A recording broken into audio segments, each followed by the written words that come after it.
Merci Seigneur pour ta présence. Merci d'être là au milieu de nous.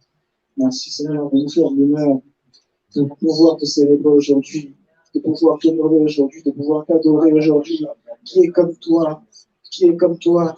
L'esprit puissant, l'esprit de vérité, l'esprit de vie, l'esprit qui donne la paix, l'esprit qui transmet la paix, l'esprit qui donne la force, l'esprit qui donne convainc les cœurs, l'esprit qui propulse vers la destinée, l'esprit qui émet un nouveau souffle, l'esprit qui émet un nouveau souffle, qui émet une nouvelle vigueur, qui donne de la paix, qui donne de l'assurance, l'esprit qui émet un nouvel élan de foi, un nouvel élan de vigueur, l'esprit qui consacre, l'esprit qui nous rend consacrés à toi. Qu'y a-t-il de plus, qu'y a-t-il de plus grand que de connaître Dieu, d'aimer Dieu, de vivre Dieu, d'être transformé par Dieu? Qu'y a-t-il de plus grand, qu'y a-t-il de plus beau que d'expérimenter Dieu au quotidien? Y a-t-il quelque chose de plus grand, y a-t-il quelque chose de plus immense? Non, il n'y a rien. Il n'y a rien que de toi, il n'y a rien que de t'expérimenter, il n'y a rien de plus beau que de te vivre, il n'y a rien de plus beau que d'être porté par toi, d'être porté par ta présence, d'être porté par ton action, d'être porté par ton amour. Merci Seigneur de nous accorder cette grâce aujourd'hui, de nous accorder cette grâce de vivre le plus grand don qui a été donné dans le monde, le don du Christ, le don de Dieu. Le don de Dieu infiniment grand, s'est donné lui-même. Il s'est donné lui-même pour nous. Il s'est donné lui-même pour nous. Et il vit aujourd'hui en nous. Parce qu'il vit aujourd'hui en nous. Parce qu'il vit aujourd'hui en nous, nous sommes entièrement dédiés. Nous pouvons être entièrement dédiés à lui. Nous pouvons être entièrement dédiés à lui. C'est lui qui se donne encore aujourd'hui à nous. Merci de te donner encore aujourd'hui à nous. Merci d'être encore, de nous enivrer encore de ta présence. Merci de nous enivrer encore de ton onction. Merci de nous enivrer encore de ta personne. Merci de nous enivrer encore de ton onction. Merci de nous enivrer encore de ta foi. Merci de nous enivrer encore de ce qui te représente. Et qu'est-ce qui te représente aujourd'hui ici? Celui qui te représente aujourd'hui ici, c'est nous. C'est nous. Parce qu'en nous, tu peux montrer ta personne. Parce qu'en nous, tu peux montrer ta joie. Parce qu'en nous, tu peux montrer ta Parce qu'en nous, tu peux montrer ta foi. Parce qu'en nous, tu peux montrer l'étendue de ton caractère. Parce qu'en nous, tu peux montrer l'étendue de ton caractère, l'étendue de tes compassions, l'étendue de ton amour, l'étendue de ta foi, l'étendue de ta grâce, l'étendue de ta compassion.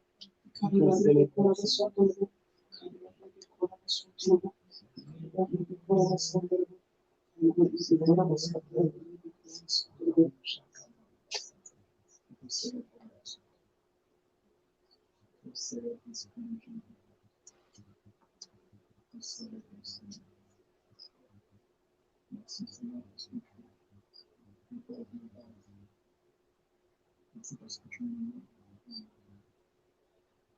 Merci Seigneur. Merci Père. La bonté de ta fidélité. Merci de ta reconnaissance. Merci pour ton Dieu. Merci Seigneur de toucher à la vie. Toucher aussi l'esprit de toucher à la vie. Toucher aussi l'esprit de toucher. Toucher aussi l'esprit de toucher.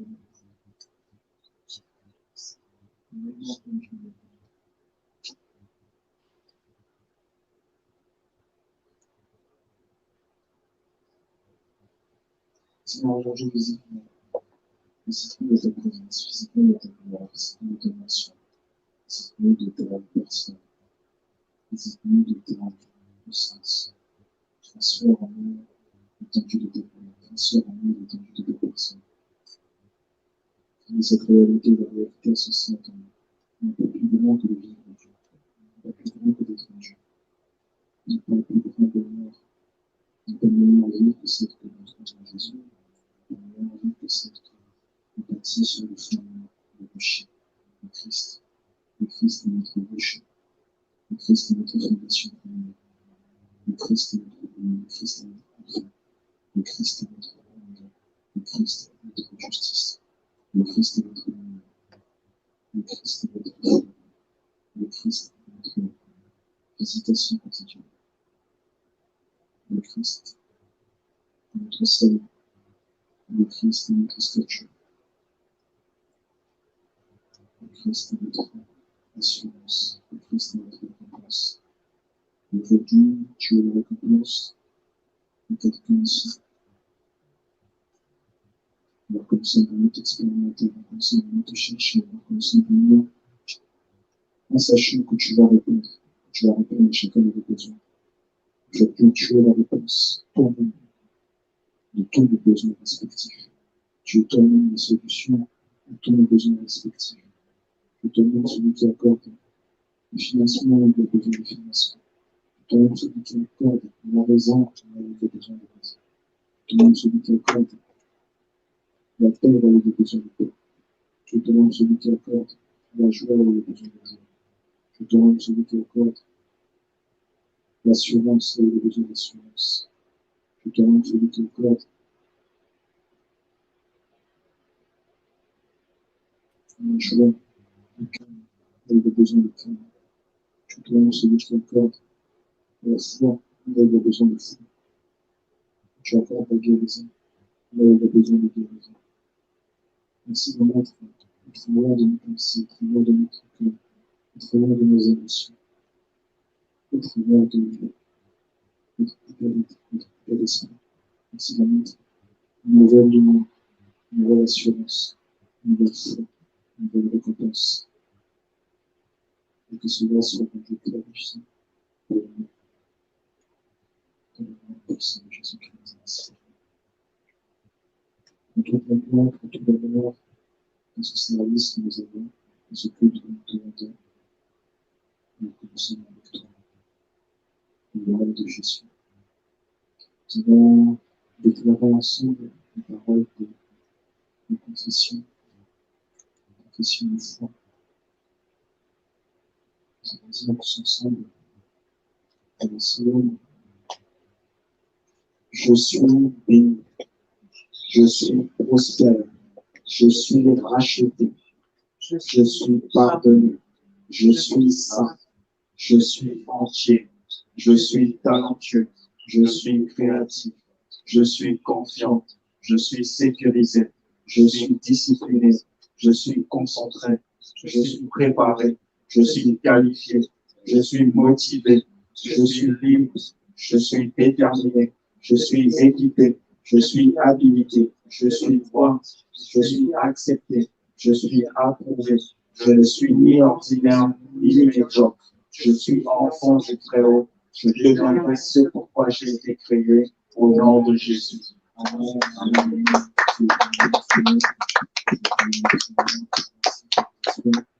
Bonjour à tous, bonjour à toutes. Bienvenue dans la maison du Seigneur. Bienvenue à notre église, bienvenue à notre culte de célébration aujourd'hui. Ce nouveau culte de célébration que nous avons.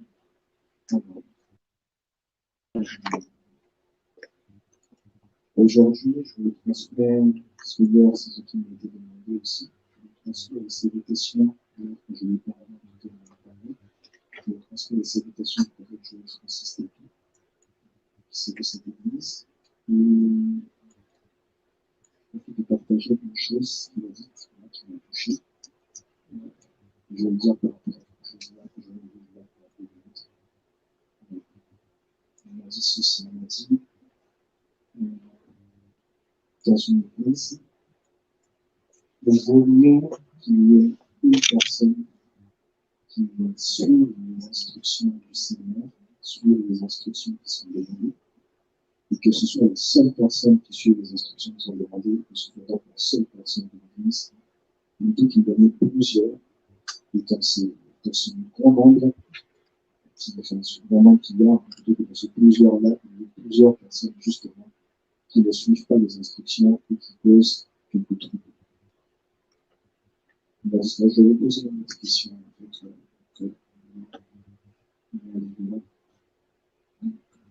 Seigneur, je ne sais pas si je peux reprendre l'écouter, en tout cas, ça a été dit tout à l'heure.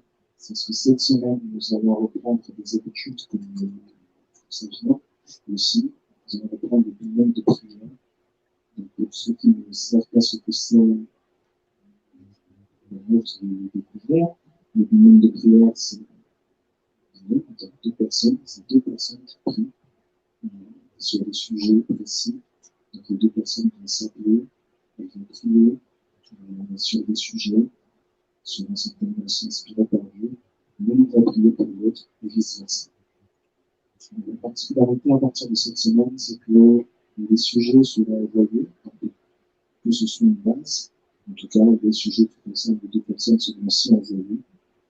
Tout ça, ce sera transmis dans le groupe WhatsApp. Si on n'est pas dans le groupe WhatsApp, vous pouvez le rejoindre. Donc, les sujets seront envoyés. Vous saurez quand je vous appelle, vous savez exactement ce pourquoi vous devez prier. On a un minimum de temps à respecter, 5 minutes. 5 minutes de temps à respecter pour la prière du minimum. Et donc, durant ces 5 minutes, effectivement, je vais parler, prier, évoluer avec l'autre, autrui, se laisser inspirer par Dieu, ne pas se retenir, pardonner, ne pas se retenir, mais surtout, si à un moment l'autre dit, d'une façon de vous organiser, soit vous pouvez prier en même temps, vous parlez en même temps, ou alors, peut-être un qui peut dire à l'autre, moi je vais commencer par prier pour toi, et ensuite, ce sera peut-être à toi de prier pour moi. Et quand c'est comme ça, si vous avez été moment, il faut savoir s'écouter. C'est-à-dire que pendant que votre prie, ne sait pas qu'il y a un truc. Je vais le dire, je l'ai souvent déjà dit, les personnes qui ont entendu dire que prier c'est chanter deux fois, elles ont entendu une parole de personnes qui sont fainéantes. Ou chanter c'est prier deux fois, je sais pas c'est quelque chose. C'est une personne qui est fainéante. Prier c'est prier, chanter c'est chanter. Prier c'est prier, chanter c'est chanter. Les gens qui se disent, oui, dans le psaume, c'était des cantiques, des prières qui étaient transformées sous la forme de cantiques. C'était juste des cantiques. C'est exactement comme on fait aujourd'hui aussi des cantiques. Si vous n'entendez pas souvent des cantiques où on parle de combat spirituel, on parle de ça, moi, chez les prières, on fait souvent ce type de cantiques. Donc, c'était juste des cantiques. C'est pas vraiment transformé en prière, c'était juste des cantiques. Donc, prier, c'est prier. Le moment de la prière, c'est le moment de la prière. Le moment du chant, c'est le moment du chant. Il y a des limites. Quand tu pries, tu pries. Quand tu chantes, tu chantes. Je t'arrête. Je dis ça pour dire, parce que si tu es en train de prier que quelqu'un se met à chanter, ça pose une catastrophe. Il y a des anges qui sont assignés, effectivement, dans l'inspiration des chants. Il y a d'autres anges qui sont assignés concernant la prière. Et donc, il y a des esprits, on va dire comme ça. Je parle des esprits de Dieu, on a vu de parler de cet esprit de Dieu. Donc, il y a des esprits de Dieu, des esprits méchants, qui du coup sont assignés à la prière. Toujours, j'ai entendu tout à l'heure quand je parlais, pour prophétiser tout ça, il y a des esprits qui sont assignés à la prophétie, et les esprits qui sont assignés à la prophétie qui n'agissent que pendant la prière. Et ces esprits n'agissent pas pendant le chant. Et moi, là, tout à l'heure, là, j'ai vu des esprits de la prophétie qui commençaient à agir, ça a été troublé par un chant. Donc, non, le moment de la prière, c'est le moment de la prière. Le moment du chant, c'est le moment du chant. Et donc, pourquoi si on fait prier en nous-mêmes, et ce que je dis quand je donne cette manière de faire, pourquoi on fait prier en nous-mêmes, c'est pour que chacun respecte aussi le moment où on a vécu cette autrui qui est en train de prier. Donc, autrui, chacun en calme, chacun en l'aide. Donc, je n'ai pas à jouer sur les émotions. C'est la raison pour laquelle on enseigne sur le corps, l'âme et l'esprit. Parce qu'il y a des choses que tu peux sentir dans ton âme, je te dis, ah, c'est l'esprit. L'esprit me pousse pendant ce moment à faire ça. Non, c'est pas ton esprit, c'est juste tes émotions. Là, parce que quand j'entends quelqu'un qui prie avec tout ça, et que à un moment je dis, non, non, Seigneur, oh, tu veux te porter dans quelque chose d'autre. Ton âme est en train de se réjouir. Ça ne veut pas dire que ton esprit va dire, là, il faut faire ça. Non. Ton âme est juste en train de se réjouir.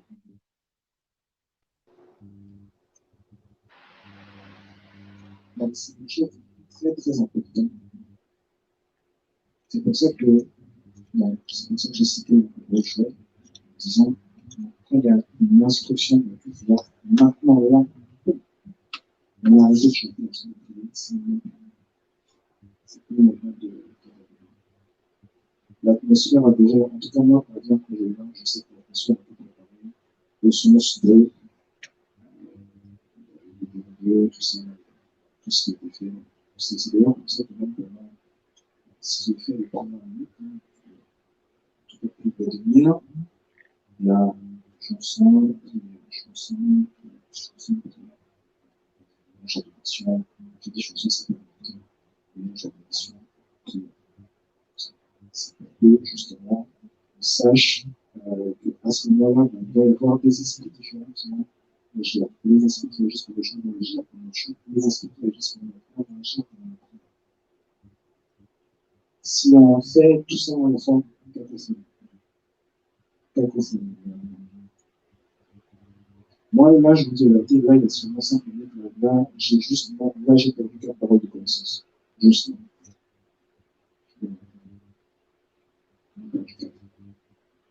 Moi, je suis resté silencieux, hein. C'est pas que je sentais que, le Saint-Esprit, il fallait. J'essayais juste de me rappeler. Je suis pas. Je sais pas.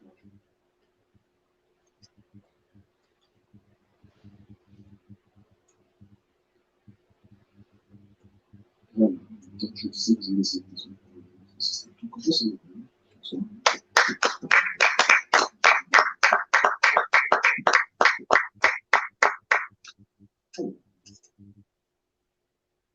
les visions, la connaissance et la pensée.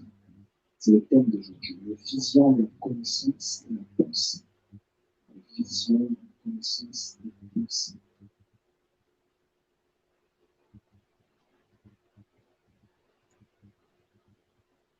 Les visions, la connaissance et la pensée.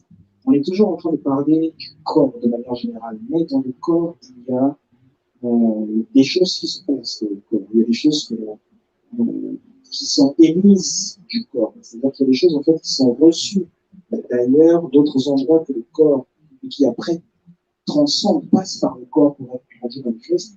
Il y a également des choses qui sont émises, qui prennent pour origine le corps et qui soit sont ressenties dans le réel, émises dans le réel, ou repartent dans le monde spirituel.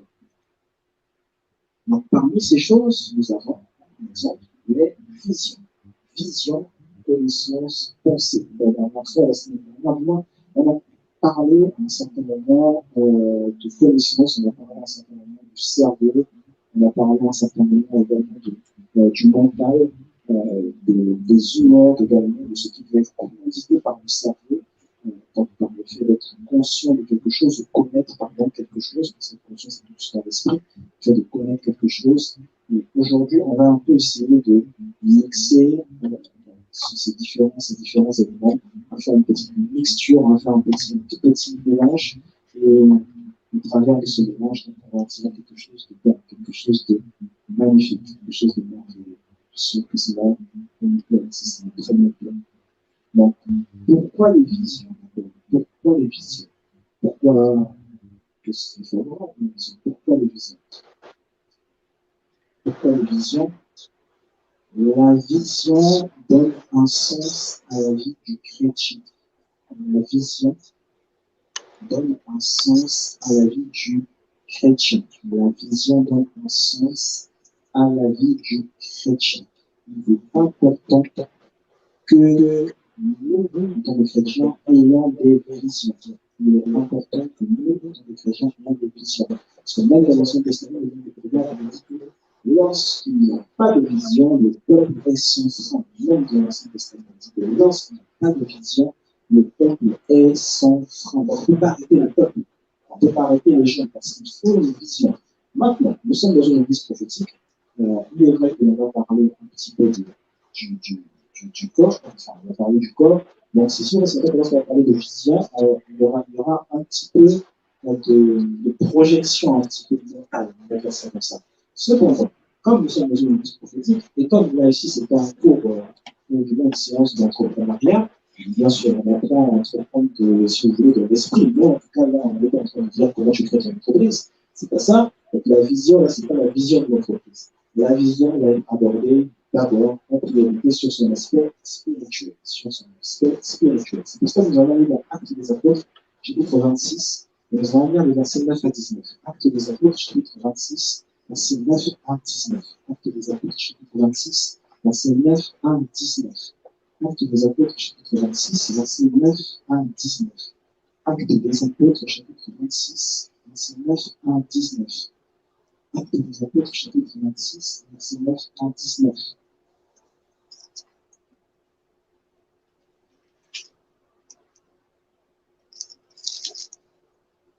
Actes des Apôtres, chapitre 26, versets 9 à 19.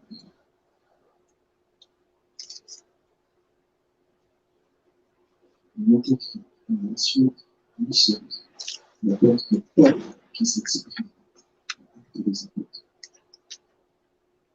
Il raconte sa vie, en tout cas les actes qu'il a fait pour défendre l'accusation que les Juifs, les accusations, les chefs d'accusation que les Juifs lui ont transmis. Pour moi, j'avais cru devoir agir vigoureusement contre le nom de Jésus de Nazareth. C'est ce que j'ai fait à Jérusalem. J'ai jeté en prison plusieurs des saints ayant reçu ce pouvoir des principaux sacrificateurs. Et quand on les mettait à mort, je joignais mon suffrage. Suffrage universel, je joignais mon suffrage à celui des autres.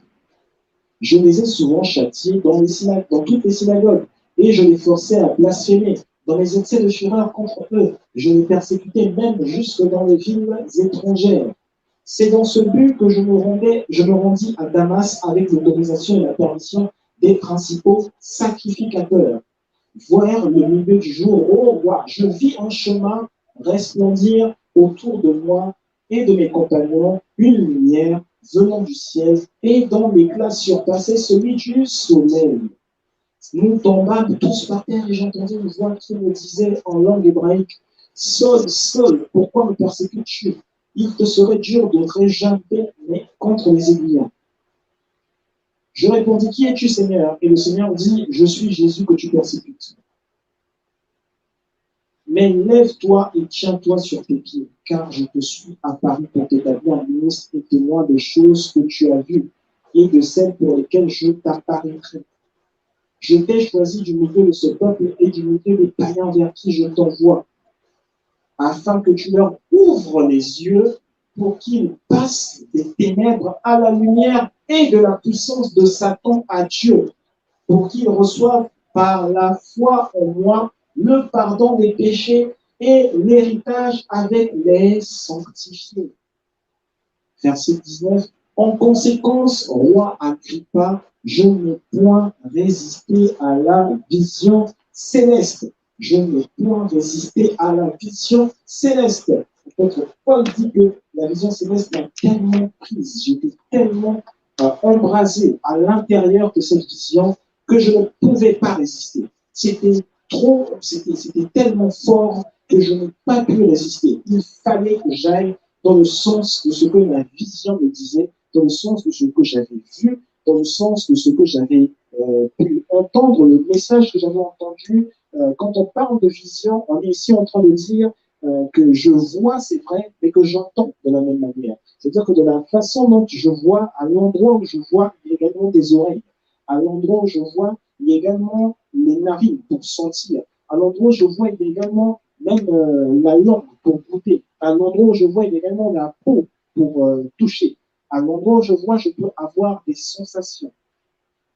Les visions, donc là, la vision de l'apôtre Paul, je m'enseigne dont il est en train de parler, survint alors qu'il était sur la route de Damas.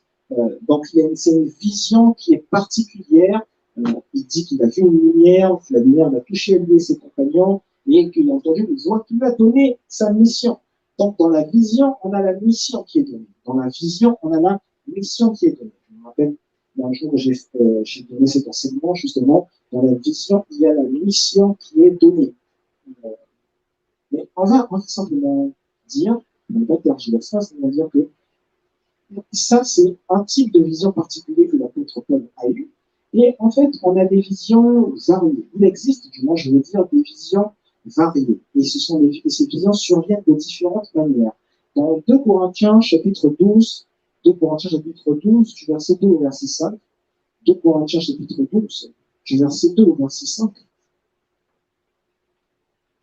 2 Corinthiens, chapitre 12, du verset 2 au verset 5, il est écrit, l'apôtre Paul s'exprime, il dit, je connais un homme, un Christ, qui fut, il y a 14 ans, ravi jusqu'au troisième ciel. Si ce fut dans son corps, je ne sais. Si ce fut hors de son corps, je ne sais. Dieu le sait. Verset 3. Et je sais que cet homme, si ce fut dans son corps ou sans son corps, je ne sais, Dieu le sait, fut enlevé dans le paradis et qu'il entendit, des paroles ineffables qu'il n'est pas permis à un homme d'exprimer. Je me glorifierai d'un tel homme, mais de moi-même, je ne me glorifierai pas, sinon de mes infirmités. L'apôtre Paul nous apprend que l'on peut se glorifier d'une personne qui a des visions de ce type. Ça, c'est un autre type de vision, selon en référence à ce que l'apôtre Paul a exprimé concernant sa propre vision à lui. Dans un deuxième type de vision, un type de vision différent. Donc maintenant, je vais les nommer. On va les nommer ensemble, les types de vision que nous avons. Donc, nous pouvons avoir, on va les nommer, on va les répertorier en 4 types, grands types, on va dire en particulier, 4 grands types particuliers. Donc, les types de vision, c'est le premier grand ensemble un petit peu de cet enseignement. Il y a d'abord les visions ouvertes. On va parler de visions ouvertes. C'est rapide, on les cite. Les visions ouvertes.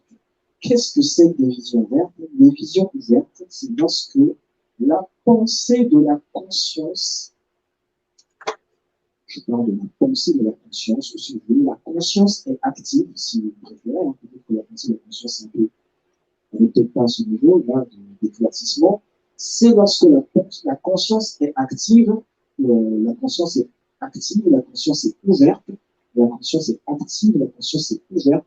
Donc, je suis conscient de ce que je fais, je suis conscient de ce qui se passe, je suis conscient de ce que je vis. Autrement dit, je suis là, je suis en train de marcher, et alors que je marche, en même temps, je vois quelque chose. Et je sais que je suis en train de voir la chose, je sais que je suis en train de marcher, je n'ai pas perdu pied avec le réel. C'est-à-dire que si je marche et que j'avais faim, je suis en train de voir la chose, j'ai toujours faim. Je ressens toujours la faim et je suis en train de voir la chose. Je ne perds pas pied avec le réel, je ne perds pas contact avec les choses qui constituent ce monde. Donc, si je suis en train de tenir quelqu'un par la main, eh bien, je continue en fait à tenir la personne par la main et je sens toujours le toucher de la main de cette personne. Genèse chapitre 32, versets 25 à 29, c'est un exemple de vision verte. Genèse chapitre 32, versets 25 à 29. Le livre de Genèse, c'est le premier livre de la Bible. Genèse chapitre 32, versets 25 à 29. Genèse chapitre 32, versets 25 à 29. Genèse chapitre 32, versets 25 à 29. Il est écrit, c'est Jacob qui est devant un homme. Un homme qui lutte avec Jacob. Il est écrit, voyant qu'il, l'homme plutôt, voyant qu'il ne pouvait pas le vaincre, qu'il ne pouvait pas vaincre Jacob, cet homme le frappa à l'emboîture de la hanche, et l'emboîture de la hanche de Jacob se démit pendant qu'il luttait avec lui. Donc Jacob lutte avec un homme, et l'homme ne peut pas le vaincre. L'homme frappe Jacob à l'emboîture de la hanche. Verset 26. Il dit, laisse-moi aller, car le vent se lève. Donc pendant qu'il frappe, Jacob le retient toujours. Et Jacob répondit, je ne te laisserai point aller, que tu ne m'aies béni. Verset 27. Il lui dit, quel est ton nom? Et il répondit, Jacob. Il dit encore, ton nom ne sera plus Jacob, mais tu seras appelé Israël, car tu as lutté avec Dieu et avec les hommes, et tu as été vainqueur. Jacob l'interrogea en disant, fais-moi, je te prie connaître ton nom. Il répondit, pourquoi demandes-tu mon nom? Et il le bénit là. Il dit, pourquoi demandes-tu mon nom? Et il le bénit là. Donc, l'homme finit par bénir Jacob, et l'homme s'adresse à Jacob. S'il y a combat, en tout cas ce combat qu'il écrit dans Genèse 32, ce n'est pas un combat qui se passe dans la pensée. Ce n'est pas une imagination. Je suis là, j'imagine, un jour je vais me battre, je vais affronter si je peux le faire, je vais affronter mon Islam. Il va être tellement fort, il va être fort quand même. Je vais esquiver pendant un moment. Projet du droit, tout ça. Non. C'était pas un truc qui se passait dans la pensée. C'était quelque chose de réel. Il y avait vraiment bagarre. Il y avait vraiment bagarre. L'homme demande de partir et donc Jacob lui dit non. Et quand l'homme voit que Jacob ne veut pas laisser partir, l'homme le frappe, l'homme le blesse à la hanche. Et Jacob lui parle. Jacob lui dit, moi je veux que tu me bénisses avant que tu partes. Jacob continue de lui parler malgré qu'il a mal. Il est blessé à la hanche. Et même quand on poursuit le texte, on verra qu'effectivement Jacob est effectivement blessé à la hanche et qu'il aura besoin d'un bâton pour se déplacer. Cet homme, par contre, la Bible ne prononce pas son nom, cet homme, par contre, s'il dit le jour se lève, laisse-moi partir avant que le jour se lève, c'est parce que l'action de cet homme est limitée à la nuit. Il ne pouvait pas être vu de jour. Cet homme ne pouvait pas être vu de jour. J'utilise bien le terme, l'expression, il ne pouvait pas être vu de jour. Donc, ça veut dire que Jacob est dans une vision qui se passe la nuit. Une vision qui se passe la nuit. Donc, c'est une vision en tant que telle, mais cette vision ne pouvait avoir lieu que dans certaines circonstances. Et dans les circonstances dans lesquelles elle pouvait avoir lieu, il fallait que l'aurore ne soit pas encore levée, il fallait qu'il fasse encore bien nuit, et il fallait que la personne soit pleinement consciente de ce qu'elle faisait, ce qu'elle vivait. Au sens où, dans la vision, il y avait également une expérience physique. Il fallait qu'il y ait une expérience physique et palpable. C'est ce qu'on appelle une vision ouverte, avec des sensations, avec une vision ouverte. Un autre exemple de vision ouverte, on va dans Actes des Apôtres, chapitre 27, et on va lire du verset 1 au verset 10. Actes des Apôtres, chapitre 27, du verset 1 au verset 10. Actes des Apôtres, chapitre 27, du verset 1 au verset 10. C'est un verset où ça peut être plus ou moins complexe de le savoir, de le vivre, mais on va y quand même y aller. Actes des Apôtres, chapitre 27, du verset 1 au verset 10. Et je pense que dans la formation sur fondamentale de la vie chrétienne, on a quelques exemples, également de vision. Actes des Apôtres, chapitre 27, du verset 1 au verset 10. Actes des Apôtres, chapitre 27, du verset 1 au verset 10. Actes du Nouveau Testament, les évangiles, Jean, Actes des Apôtres. Chapitre 27. Du verset 1 au verset 10. Il est écrit, lorsqu'il fut décidé que nous nous embarquions pour l'Italie, on remit Paul et quelques autres prisonniers à un centenier de la cohorte Auguste nommé Julius. Donc Paul est prisonnier. Verset 2. Nous montâmes sur un navire d'Adramite qui devait côtoyer l'Asie et nous partîmes, ayant avec nous Aristarque, macédonien de Thessalonique. Le jour suivant, nous abordâmes à Sidon. Nous abordâmes à Sidon et Julius, qui traitait Paul avec bienveillance, lui permit d'aller chez ses amis et de recevoir leurs soins. Parti de là, nous longeâmes l'île de Chypre. C'est une question de Chypre. Parce que les vents étaient contraires. Après avoir traversé la mer qui baigne la Cilicie et la Pamphylie, nous arrivâmes à Myra en Lycie. Et là, le centenier ayant trouvé un navire d'Alexandrie qui allait en Italie, nous y fit monter. Pendant plusieurs jours, nous naviguâmes lentement. Et ce ne fut pas sans difficulté que nous atteignîmes la hauteur de Cnide, où le vent ne nous permit pas d'aborder. Nous passâmes au-dessous de l'île de Crète, du côté de Salmone. Nous la côtoyâmes avec peine. Cette île, nous la côtoyâmes avec peine. Et nous arrivâmes à un lieu nommé Beauport, près duquel était la ville de Lazée. Un temps assez long s'était écoulé et la navigation devenait dangereuse, car l'époque même du jeûne était déjà passée. C'est pourquoi Paul avertit les autres en disant, « Ô homme, je vois que la navigation ne se fera pas sans péril et sans beaucoup de dommages, non seulement pour la cargaison et pour le navire, mais encore pour nos personnes. » Donc, on est en train de raconter un texte et une histoire. Et dans cette histoire, on raconte différentes situations. Et à un certain moment, Paul avertit les autres. Il avertit de quoi? Il dit « Je vois » que la navigation ne se fera pas sans péril. Paul n'a pas dit « J'ai vu ». Paul a dit « Je vois ». On est au présent. Paul dit « Je vois » que la navigation ne se fera pas sans péril. Donc c'est là, à l'instant où il est en train de parler, il dit « Je vois ça ». C'est ce que je vois. La navigation ne va pas se faire sans péril. Je vois cela. Et ça, la navigation ne va pas se faire sans beaucoup de dommages. Il y aura des dommages non seulement pour la cargaison, je vois qu'il y aura des dommages pour le navire, je vois qu'il y aura des dommages pour nos personnes. Donc Paul est en train de parler au présent, alors qu'il est là et dit, voici ce que je vois. C'est une vision ouverte. Il n'est pas déconnecté de son environnement. Sa conscience est active. Il sait ce qui se passe devant lui. Il sait qui est devant lui. Il sait qu'est-ce qui est autour de lui. Il dit, voici ce que je vois.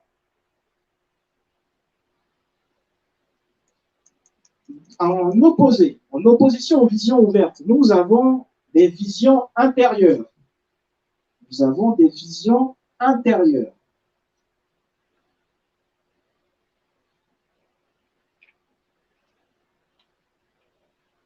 Plutôt, excusez-moi, des visions fermées. On va d'abord aborder les visions fermées parce que c'est plutôt le juste opposé. Vision fermée, vision ouverte, vision fermée. Vision intérieure, ce sera juste après. Vision fermée. En ce qui concerne les visions fermées, elles se produisent lorsque la conscience ne semble plus en tout cas active. Nous n'avons pas la conscience active. Lorsque l'on a des visions fermées, une vision fermée, les désirs, même que l'on a dans notre cœur, disparaissent. Les désirs extérieurs disparaissent. Dans les visions fermées, les désirs extérieurs disparaissent. Ils ne se font pas entendre, ils ne se font pas sentir. Les désirs extérieurs disparaissent. Actes des Apôtres, chapitre 10, on va lire du verset 10 au verset 16.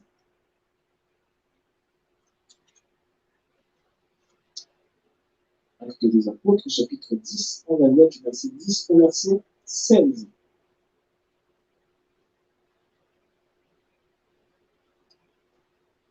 Ce passage parle de l'apôtre Pierre. Ce passage, cette expérience, cite l'apôtre Pierre. Et il nous est dit, à partir du verset 10, que l'apôtre Pierre eut faim. Il eut faim et il voulut manger. Il eut faim, il voulut manger. Et pendant qu'on lui préparait à manger, il tomba en extase. Pendant qu'on lui préparait à manger, il tomba en extase. L'extase, ce sont des visions fermées. On peut dire encore qu'il tomba en transe. Il tomba en transe. Ça veut dire qu'à ce moment-là, ce qui se passait à l'extérieur, il n'était pas au courant. Il n'était pas informé de ce qui se passait à l'extérieur. Il avait faim, mais tout ce qui se passait à l'extérieur, il n'était pas informé. Il était totalement pris dans sa vision. Là, il était dans sa vision, esprit, âme et corps. Il tremblait, il n'était pas informé, donc s'il y avait un coup d'état, il ne savait pas. Peut-être même quand vous pouvait s'introduire dans la maison où il était, hein, il ne saurait peut-être pas. Sauf si Dieu lui accordait la grâce de sortir de cette vision et de faire une pause dans cette vision pour aller dans une autre vision peut-être ouverte. Mais il y a quelque chose qui va se passer dans cette vision. C'est-à-dire qu'on n'est pas forcément totalement, on n'a pas forcément, alors on est dans la vision, mais ça ne veut pas dire que dans la vision, on ne peut pas réagir ou agir. Verset 11, on dit que l'apôtre Pierre vit le ciel ouvert et un objet semblable à une grande nappe attachée par les quatre coins qui descendait et s'abaissait vers la terre, et où se trouvaient tous les quadrupèdes et les reptiles de la terre et les oiseaux du ciel. Et une voix lui dit, lève-toi, Pierre, tue et mange. Dans cette vision, la voix se fait entendre. Et Pierre dit, non, Seigneur, car je n'ai jamais rien mangé de souillé ni d'impur. Ah, dans la vision, dans la transe, là, Pierre se rappelle de la loi. Pierre se rappelle qu'il est juif. Il dit, non, moi je suis juif. Et puis il dit, Seigneur, tu ne sais pas comment je suis juif. Je sais, est-ce que c'est pas toi tu m'as pas créé, tu me connais pas. Je suis juif, je mange pas ça. Souillé impur, je mange pas. Verset d'après, verset 15. Pour la seconde fois, Dieu a parlé une fois. Le psalmiste dit, deux fois, j'ai vu que la force revient à Dieu. Donc la force est censée revenir à Dieu. L'apôtre Pierre n'est pas censé avoir la force. Pour la seconde fois, la voix se fit entendre encore à lui. Ce que Dieu a déclaré pur, ne le déclare pas comme souillé. Ah, donc dans la loi, là, c'était faux. C'est pas Dieu qui avait dit que c'était pur. Non, mais c'est un ange, c'est normal. L'ange, c'est pas Dieu. C'est un ange qui avait déclaré, qui a dit des choses dans la loi. Il a dit non, non. Les anges, ils ont leur caractère. Ils peuvent te dire ça, c'est pas bon, ça, c'est bon, tout ça. Ils te disent ça. C'est juste ce qu'ils pensent. Ça veut rien dire. Si Dieu n'a pas dit, l'ange. Cela arriva jusqu'à 3 fois. Ah, donc la deuxième fois aussi, Dieu a raté. Dieu a raté la cible. Ah, donc Dieu a péché. Le péché, c'est Dieu a raté la cible. Cela arriva jusqu'à 3 fois, et aussitôt, après, l'objet fut retiré dans le ciel. Donc, pendant toute cette période-là, Dieu parle. La vision intérieure, la vision fermée plutôt. Dieu parle. L'apôtre Pierre, qui n'est pas conscient de ce qui se passe à l'extérieur, il est quand même pleinement conscient de sa vision. C'est cela une vision fermée. Tu es totalement dans la vision. Tu peux réagir ou tu peux agir dans la vision, interagir avec ce qui se passe dans la vision, mais tu n'interagis pas avec l'extérieur, ce qui est à l'extérieur de la vision. L'apôtre Pierre interagit avec tout ce qui se passe dans la vision. Il voit bien ce qui se passe, il entend bien, il réagit. Il dit, moi je suis juif. Dans l'histoire, là, je ne mens pas. Je suis juif. Je n'ai pas à faire quoi que ce soit avec ça. Je dis, mais moi je t'ai dit que c'est pur. Non, non, non, non, moi je suis juif. Vision fermée. Parlons ensuite de la vision intérieure. Si vous lisez la suite du texte, vous comprendrez le sens de la vision, parce qu'après, vous allez comprendre le sens de la vision. Vision intérieure, c'est un autre type de vision, troisième type de vision, vision intérieure. La vision intérieure, ou une vision intérieure, c'est lorsque quelque chose se passe dans ton esprit, quelque chose se passe dans ton esprit, mais tu ne peux pas ou tu ne sais pas déterminer la nature de la chose en question. Tu ne sais pas identifier la nature de la chose en question. Il y a un détail, un élément qui se passe, qui a lieu dans ton esprit, mais tu ne sais pas le qualifier, tu ne sais pas l'identifier, tu ne sais pas mettre les mots, tu ne sais pas poser les mots là-dessus. Et un peu plus tard, peut-être, tu vas voir, tu vas passer devant quelque chose, tu vas vivre une situation, ton regard va se poser sur quelque chose, et tu vas te dire, j'ai une impression de déjà vu. J'ai déjà vu cette chose, ça s'est déjà passé. Tu auras une impression de déjà vu. Eh bien, l'impression de déjà vu, c'est parce que tu avais eu une vision antérieure à un moment. Et tu ne savais pas la qualifier, tu ne savais pas ce que c'était, tu ne savais pas identifier ce que c'était exactement. C'est cela l'impression de déjà vu. Ou du moins, c'est l'origine de l'impression de déjà vu. C'est parce qu'il y avait une vision intérieure sur laquelle tu ne savais pas mettre les mots, tu ne savais pas poser les mots sur ce qui s'était passé.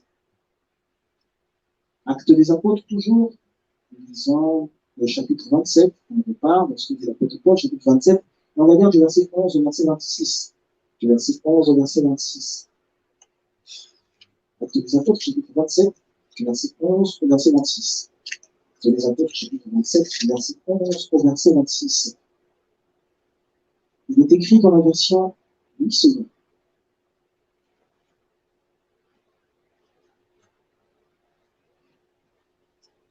Le centenier écouta le pilote et le patron du navire plutôt que les paroles de Paul. Et comme le port n'était pas bon pour hiverner, la plupart furent d'avis de le quitter pour tâcher d'atteindre Félix. Port de Crète qui regarde le sud-ouest et le nord-ouest, un peu de géographie, nous allons passer l'hiver, 13. Un léger vent du sud vint à souffler et se croyant maître de leur dessein, ils levèrent l'ancre et côtoyèrent de près l'île de Crète. Mais bientôt un vent impétueux qu'on appelle Euraquilon se déchaîna sur lui. Le navire fut entraîné sans pouvoir lutter contre le vent, et nous nous laissâmes aller à la dérive. Nous passâmes au-dessous d'une petite île nommée Clauda, et nous eûmes de la peine à nous rendre maîtres de la chaloupe. Après l'avoir hissé, on se servit des moyens de secours pour ceindre le navire, et dans la crainte de tomber sur la sirpe, on abaissa les voiles. C'est ainsi qu'on se laissa emporter par le vent. Comme nous étions violemment battus par la tempête, le lendemain, on jeta la cargaison à la mer. Et le troisième jour, nous y lançâmes de nos propres mains les agrès du navire. Le soleil et les étoiles ne parurent pas pendant plusieurs jours. Et la tempête étant si forte, nous perdîmes toute confiance, nous perdîmes enfin toute espérance de nous sauver. On n'avait pas mangé depuis longtemps. Alors Paul, se tenant au milieu d'eux, leur dit: ô homme, il fallait m'écouter et ne pas partir de Crète afin d'éviter ce péril et ce dommage. Maintenant, je vous exhorte à prendre courage, car aucun de vous ne périra, et il n'y aura aucune perte que celle du navire. Que celle du navire. La personne qui a écrit le livre des Apôtres, c'est Luc. Luc, donc peut-être qu'on te cherche bien, les sources sont plus ou moins diverses, mais la majorité, quand même, une grande majorité, qui converge vers ce que je veux dire, c'est que Luc, au départ, il était comme un espion, c'était un envoyé d'un territoire, d'un noble, un espion qui venait compter des actes qui s'étaient produits. Il détaillait exactement les choses qui s'étaient faites. Il les détaillait au millimètre près. Il était comme un espion. C'est pour ça que voilà, il écrit en premier lieu le livre avec les apôtres, il parle de quelqu'un qui écrit du moins. Et donc, c'était Théophile. Et, apparemment, il se serait fait, plus ou moins, passer pour un médecin. Plus ou moins. Il se serait fait passer pour un médecin.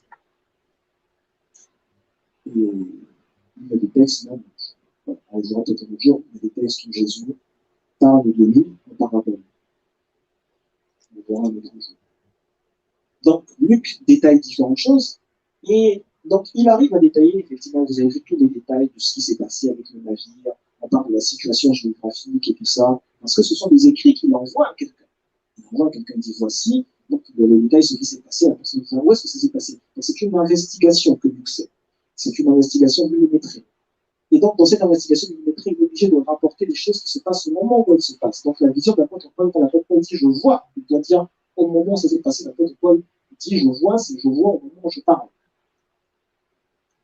Et donc, l'apôtre Paul dit ça, au cas de vous le périra, il y aura de perte que celle du navire. Qu'est-ce qui s'est passé? Un ange du Dieu à qui j'appartiens et que je sers m'est apparu cette nuit. Un ange du Dieu à qui j'appartiens et que je sers m'est apparu cette nuit. Il m'a dit, Paul, ne crains point, il faut que tu comparaisses devant César. Et voici, Dieu t'a donné tous ceux qui naviguent avec toi. Voici, Dieu t'a donné tous ceux qui naviguent avec toi. Dites-moi justement, avant que j'avance, si Paul est en train de rapporter au passé ce qui s'est produit, s'il ne rapporte pas au présent ce qui s'est produit, à mon sens, ce n'est pas une erreur de Luc. Parce que Luc était tellement investi dans sa mission que si Paul se rappelait vraiment à ce moment-là de cette chose, ou du moins savait que cette chose s'était produite, eh bien Luc aurait dit, dans la nuit de tel jour à tel jour, un ange du Seigneur est apparu à Paul, et il a dit ceci à l'apôtre Paul. Et ensuite, Luc aurait donc avancé, il aurait dit, on n'a pas mangé depuis plusieurs jours, les gens s'inquiétaient, et l'apôtre Paul leur a dit. Donc je suis en train de dire que si cette citation-là n'arrive que maintenant, et que l'apôtre Paul parle au passé, ça veut dire, ce n'est pas une erreur de Luc, mais ça veut plutôt dire que l'apôtre Paul avait eu une vision qu'il n'avait pas encore réussi à comprendre, ou alors il n'avait pas réussi à poser les mots là-dessus. Il ne savait pas que c'était véritablement ça ce qui s'était passé.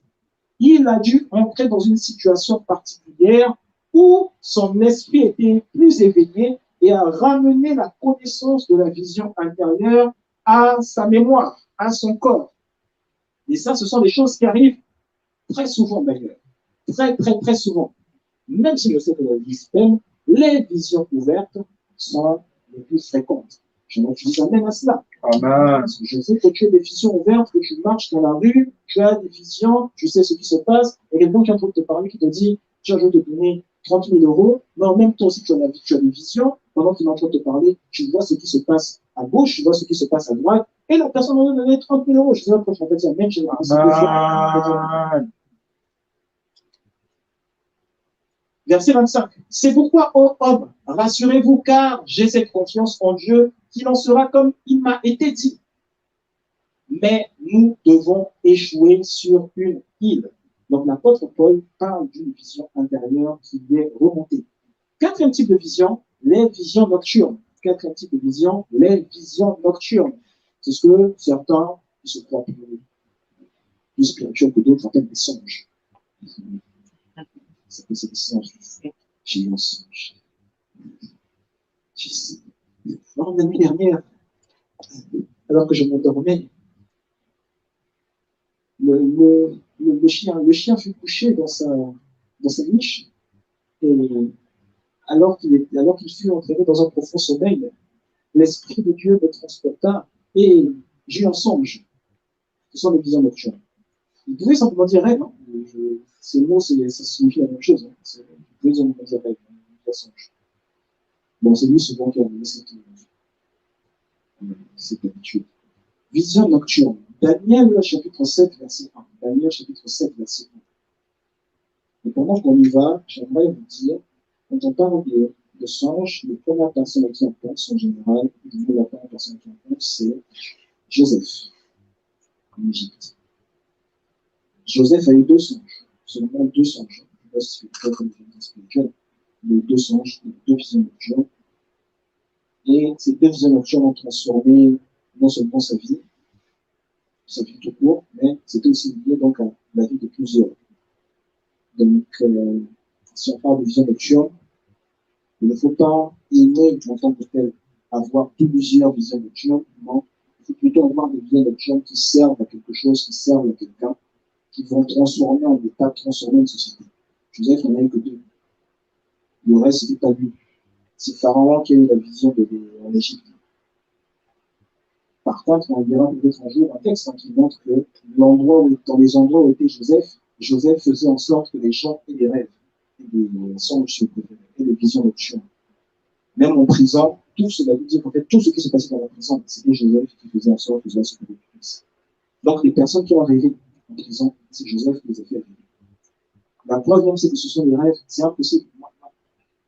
Dans toutes les classes, vous avez dans différentes écoles d'interprétation de rêves. Les rêves des deux personnes qui sont en prison, c'est impossible d'interpréter de la façon dont Joseph les a interprétés. Autrement dit, c'est Joseph qui est venu, qui a dit un tel va avoir tel rêve, et moi je vais l'interpréter comme ça. Même la personne qui est morte, c'est Joseph.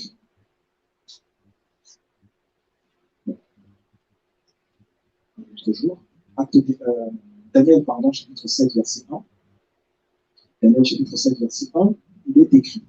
La première année de Belshazzar, le roi de Babylone, Daniel eut un songe et des visions de son esprit pendant qu'il était sur sa couche, autrement dit pendant qu'il dormait. Ensuite, il écrivit le songe et raconta les principales choses. Daniel eut un songe et des visions de son esprit. Donc là, on parle de visions qui viennent de l'esprit. Allons au verset 13. Daniel chapitre 7, verset 13. Daniel chapitre 7, verset 13. Daniel chapitre 7, verset 13. Daniel chapitre 7, verset 13. Daniel chapitre 7, verset 13. Je regardais pendant mes visions nocturnes, et voici sur les nuées des cieux arriva quelqu'un de semblable à un fils de l'homme. Il s'avança vers l'ancien des jours et on le fit s'approcher de lui. Je regardais pendant mes visions nocturnes. Je regardais pendant mes visions nocturnes. Je prie que tu aies des visions nocturnes et que ces visions nocturnes soient importantes pour toi et qu'elles soient importantes pour plusieurs dans le nom de Jésus-Christ. Amen. La vision nocturne, les visions nocturnes que Daniel avait concerné Israël, et ça concernait la fin des temps même. Comment Daniel a pu voir comment est-ce que la suite de l'évolution des empires, des différents empires qui allaient être effectués. Il les a vus. Il a même vu les principautés. Il a vu comment les choses se passaient. Je prie que cela soit un cas également de Jésus.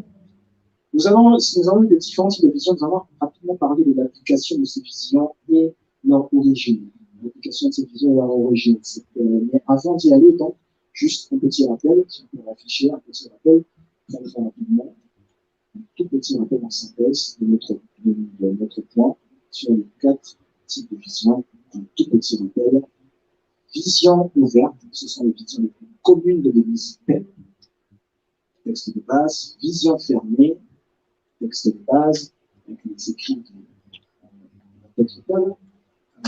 Vision intérieure, du coup, pour faire contrebalancer la chose, vision intérieure. Et ensuite, donc, le petit erreur, la vision fermée, c'était acte 10. Vision internet, c'est acte 27. Et vision nocturne, comme nous venons de voir dans Daniel 7.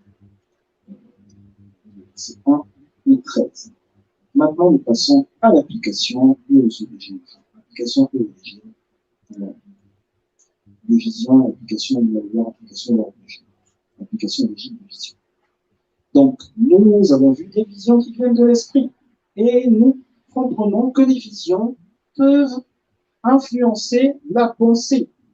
Et les visions peuvent même influencer la connaissance. L'apôtre Paul parle de ces visions et la pensée de l'apôtre Paul est bâtie sur les visions, de la vision qu'il a. Et même quand les gens ont peur de ce qui s'est produit, l'apôtre Paul leur parle et dit, vous n'auriez pas dû, vous auriez dû m'écouter. Je le savais, j'avais cette connaissance, je le savais. Pourquoi vous ne m'avez pas écouté? Et il dit encore, mais ce n'est pas grave. J'ai eu une autre vision et cette vision m'a dit ceci. Donc, je sais que nous devons aller là-bas. Cependant, pour y aller, nous devons échouer sur une île. J'ai une connaissance des choses. Nous devons échouer sur une île. Donc, l'apôtre Paul a des visions qui influencent sa pensée, qui influencent même sa connaissance ou qui stimulent, sa connaissance. Et ce sont, on peut avoir, du moins dans les applications de la vision, on peut avoir des visions qui sont basées sur la réalité. L'apôtre Paul, sa vision partait avant la réalité. Mais on peut avoir dans l'application des visions qui se basent sur la réalité. C'est ainsi que Jésus va dire à Nathanaël, avant que l'on t'appelle là, je t'ai vu sous le figuier. C'est une vision qui était basée sur la réalité. Nathanaël était véritablement sous le figuier, mais donc sous le figuier, c'est un endroit qui était impossible à voir, et c'était aussi un endroit pieux pour un docteur de la loi, un endroit pieux. Donc Jésus savait exactement qui était Nathanaël en nous disant cela, je t'ai vu. Et cette vision était basée sur la réalité. Cependant, si on peut partir un petit peu dans un autre sens, pour ceux qui lisent beaucoup de choses concernant l'Ancien Testament, ceux qui lisent beaucoup de choses concernant le type de choses que voient peut-être des prophètes de l'Ancien Testament, il y a beaucoup de visions symboliques, ou du moins des visions qui prennent un aspect symbolique. Donc, dans ces visions, il y a des symboles, il y a des signes. Et en fait, ces signes en eux-mêmes qui se succèdent constituent la vision. Donc, différents signes qui se succèdent, différents signes qui vont les uns après les autres, vont constituer la vision. Jérémie chapitre 1, verset 11. Jérémie chapitre 1, verset 11. Jérémie chapitre 1, verset 11. Jérémie chapitre 1, verset 11. Jérémie chapitre 1, verset 11, le livre prophétique. Jérémie, c'est juste après Ésaïe. Jérémie chapitre 1, verset 11. Jérémie chapitre 1, verset 11. Jérémie chapitre 1, verset 11. Il est écrit dans la version Louis II. La parole de l'Éternel me fut adressée en ces mots. Que vois-tu, Jérémie? J'ai répondu, je vois une branche d'amandier. Et ensuite, donc, on va dire, tu as bien vu, parce que ceci, parce que cela. Il y a un symbole, et dans la suite, on donne la signification de ce symbole. Donc, Jérémie a vu un symbole, et c'était un symbole pour Israël. Il a vu un symbole, et dans ce chapitre, il va d'ailleurs voir 2 symboles. Donc, il y a des signes et à leur interprétation. C'est d'ailleurs ce qu'on fait dans la formation sur les fondamentaux de la vie chrétienne. Vous avez déjà commencé à parler de ça. Signe, interprétation. Signe, je vois, et ça veut dire, donc, quand je vois cette couleur, c'est ce que ça veut dire. Je vois ça, c'est ce que ça veut dire. Ok, donc je peux réussir à comprendre le sens de la vision. Et en fait, donc, je disais, derrière chaque symbole, il y a une signification, mais derrière chaque symbole, il y a une révélation surtout. Derrière chaque symbole, il y a une révélation. S'il y a une révélation, quelque chose qui est révélé, ça veut dire qu'en fait, ça se passe dans l'esprit, et ensuite, ça touche au monde physique. Donc, ça veut dire que ça passe, ça traverse le monde spirituel, Et ça vient dans le charnel. Donc, tu as une base de connaissances maintenant. Grâce à la révélation, tu as une base de connaissances. S'il y a révélation, c'est que tu as une nouvelle base de connaissances. S'il y a révélation, c'est que tu as une nouvelle base de connaissances. Et s'il y a une nouvelle base de connaissances, c'est que maintenant, tu peux guider ta pensée différemment. Donc, en fait, on passe de l'esprit au corps, puis du corps à l'âme. Je peux guider ma pensée différemment grâce à cette nouvelle base de connaissances. Je peux penser différemment grâce à cette nouvelle base de connaissances.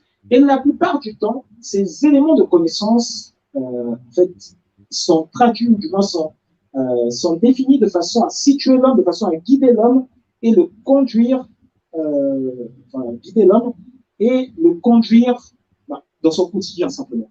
La vision, du moins dans les écrits des prophètes, on décrit très souvent ce que les prophètes vivent. Un ensemble de visions, un ensemble de visions, un ensemble de visions, un ensemble de visions, un ensemble de visions. C'est ce que nous voulons. Ensemble de visions, ensemble de visions, ensemble de visions. Donc, ce qui est écrit dans la Bible, quand vous voyez texte de Jérémie, ça, c'est texte des ennemis, vous voyez, ensemble de visions. Ce vécu des prophètes, ce quotidien, ensemble de visions, ensemble de visions, ensemble de visions, ensemble de visions. Moi, je suis là, des fois, je vais voir ma femme me dire, elle a très souvent l'impression que je suis en dehors, je suis dans de tout ça, moi, j'ai pas. En fait, un ensemble de visions, je vois un ensemble de visions, vision sur vision, vision sur vision, vision sur vision. C'est la vie d'un prophète. Et, donc, si tu n'as pas de vision, vraiment, je sais pas si tu peux.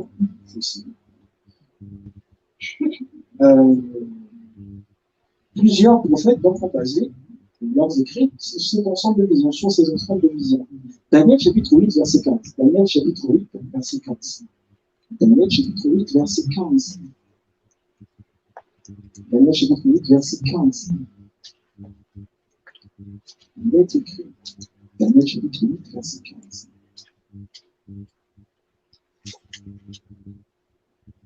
Il est écrit.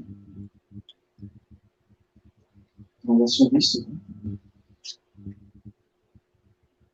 Daniel chapitre 8, verset 15. Tandis que moi, Daniel, j'avais cette vision et que je cherchais à la comprendre, voici quelqu'un qui avait l'apparence d'un homme se tenait devant moi. Daniel cherchait à comprendre la vision. Donc, comme je l'ai dit, la vision, c'est la réalité spirituelle. Dans cette réalité spirituelle, il y a un élément de connaissance qui doit être bâti, qui doit être abordé. Donc, Daniel cherche à comprendre quel est le sens, quel est l'élément de connaissance que je vais acquérir de cette vision. Ça parle du spirituel, mais je dois avoir quelque chose dans le physique. Certainement, j'ai quelque chose dans le physique. Daniel, chapitre 7, verset 15. Nous avons juste le chapitre 1, chapitre 7, verset 15. Cet ensemble de connaissances, évidemment, cet ensemble de connaissances sur le spirituel, évidemment, ça va permettre au spirituel d'avoir une plus grande place, une plus grande ampleur sur le corps. Chapitre 5, verset 15. Il est écrit, toujours dans la version du Seigneur, il est écrit. Moi, Daniel, j'eus l'esprit troublé au-dedans de moi. Et les visions de ma tête m'effrayèrent. Les visions de ma tête m'effrayèrent. Ah!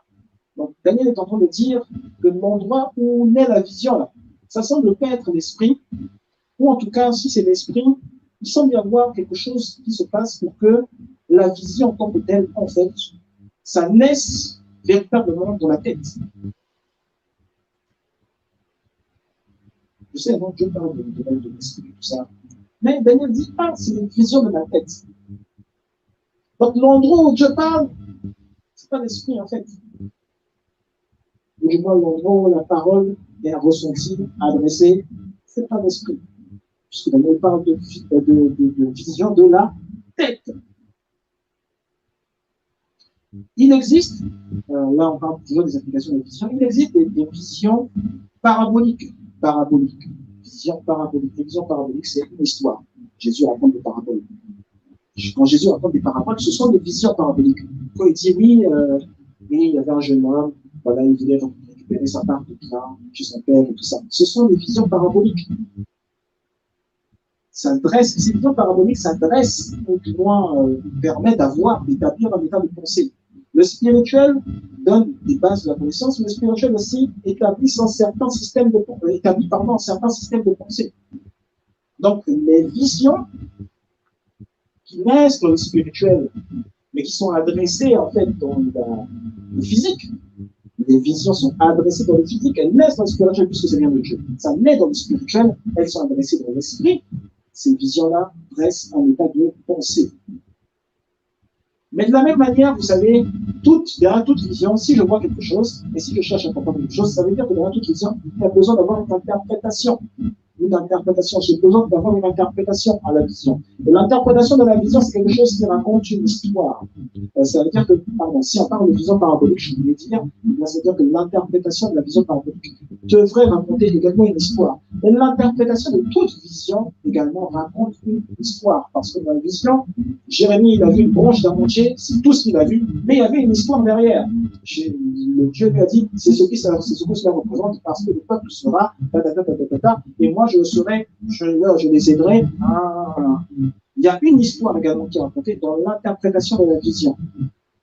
Donc quelqu'un peut voir cette merveilleuse salle, et en voyant cette merveilleuse salle dans laquelle nous sommes, une personne peut se dire, elle est belle, mais une autre personne peut voir cette salle justement en vision, et elle la voit parce que ça veut dire que c'est le lieu dans lequel elle va obtenir sa richesse, c'est le lieu dans lequel elle va obtenir sa délivrance, c'est le lieu dans lequel elle va obtenir sa guérison, c'est le lieu dans lequel elle va obtenir son succès. La vision transcende quelque chose dans le monde réel. Restons dans Daniel 7, verset 28. Daniel 7, verset 28.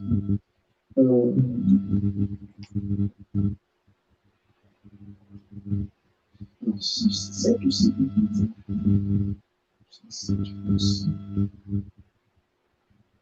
C'est 7. Ok. Il est écrit. Ici finirent les paroles. Ici finirent les paroles qui expliquent la vision. Moi, Daniel, je fus extrêmement troublé par mes pensées. Je fus extrêmement troublé par mes pensées. Je changeais de couleur et je conservais ces paroles dans mon cœur. Les pensées de Daniel le troublèrent. Au point, il changeait de couleur. Il conservait ces paroles dans son cœur. Donc, l'interprétation de la vision concernant Daniel, du moins, adressait une pensée selon laquelle il avait simplement du mal à saisir le spirituel. Lisons le livre d'Ecclésiaste. Ecclésiaste chapitre 5, on va lire les versets 3 et 7. Ecclésiaste chapitre 5, versets 3 et 7. Ecclésiaste chapitre 5, versets 3 et 7.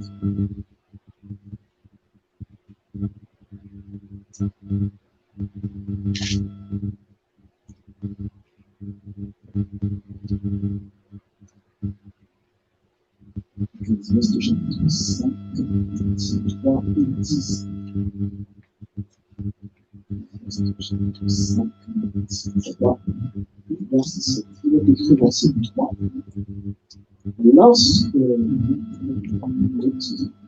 Lorsque tu as fait un vœu à Dieu, ne garde pas la ne garde même pas les insoucis. Accomplis le vœu que tu as fait. Accomplis le vœu que tu as fait. Dieu trouve que c'est insensé de faire un vœu et de ne pas l'accomplir. Je trouve que c'est insensé, ça n'a aucun sens. De faire un vœu et de ne pas l'accomplir.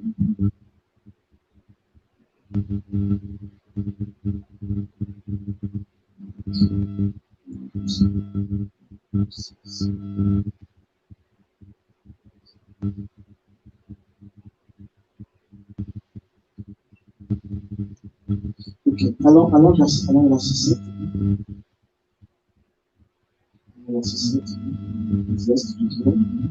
Si tu vois dans une province le pauvre opprimé et la violation des droits et de la justice, ne t'en étonne point, car un homme élevé est placé sous la surveillance d'un autre plus élevé, et au-dessus d'eux, il en est de plus élevé encore. Au-dessus d'eux, il en est de plus élevé encore. Ces exemples sont simplement des exemples de la vie, qui sont en tout cas des pratiques, en tout cas de la façon dont on régit différentes sociétés, surtout le deuxième. Ces exemples montrent des points d'application d'une vision qui a été dressée, établie au-dessus. C'est-à-dire qu'il y a des hommes, un monde, des hommes qui se sont réunis et qui ont parlé de ce qu'ils avaient vu dans l'esprit, ou du moins de la façon dont ils étaient conscients de ce qu'ils voulaient créer, de ce qu'ils voulaient mettre au monde. Et ces personnes donc, se sont arrivées à dresser un état d'être, un état de fait, dans lequel il y a des personnes, enfin, il y a donc des riches et pauvres, et il y a des attitudes qui sont courantes. La seule chose que je veux que l'on retienne ici, c'est que ces personnes-là qui au départ se sont réunies, qui ont parlé, ont eu certainement une vision.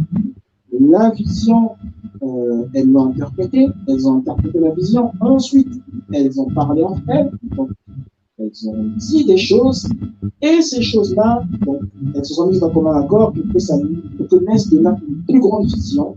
Et dans cette plus grande vision, il y a eu des manifestations, il y a eu comme une société qui a été bâtie autour de cela. Et donc, quand le sage vient parler, enfin le penseur, l'ecclésiaste, lorsque le penseur parle, il est en train d'essayer de donner des conseils sur une vision qui a déjà été manifestée, et il dit, essaye d'avoir une autre vision. Et dans cette autre vision, voici comment je devrais l'appliquer. Voici comment je devrais appliquer cette vision. Donc, il donne une vision, il donne une interprétation, il donne une application. Pourquoi on a eu ce conseil? Parce que, je le dis, derrière toute vision, il y a une interprétation, et l'interprétation de la vision est nécessaire donc, à l'application de la vision. Donc, il y a différentes étapes. Quand on parle du fait, du prophétique et tout ça, la vision, l'interprétation, l'application. La vision, l'interprétation, l'application. L'interprétation d'une vision, quand quelqu'un voit qu'il va être malade, il se sent mal, l'interprétation d'une vision peut pousser une personne, on est insensé, comme on a dit, on est insensé à dire, je vais mourir, cette maladie-là, elle va me tuer. Alors que non, tu ne vas pas mourir. C'est l'interprétation des visions de la tête, justement, qui définissent le déroulé de ta vie. C'est-à-dire que lorsque chaque jour dans ta tête, tu as une vision particulière concernant la vie, eh bien, c'est l'interprétation de ta vision, des visions que tu as dans ta tête qui définissent le déroulé de ta vie. C'est pourquoi tu dois avoir une bonne interprétation de ta vision, une bonne interprétation des visions. Une bonne interprétation de la vision que tu as de ta vie courante. La vision, du moins l'interprétation que tu as des choses de la vie courante, ne doit pas venir de ta chair, elle doit être divine. Donc, quel que soit ce que tu arrives à voir, à percevoir, tu dois demander à Dieu l'inspiration nécessaire pour comprendre ce qui a été dit, ce qui a été vu. En résumé, ce que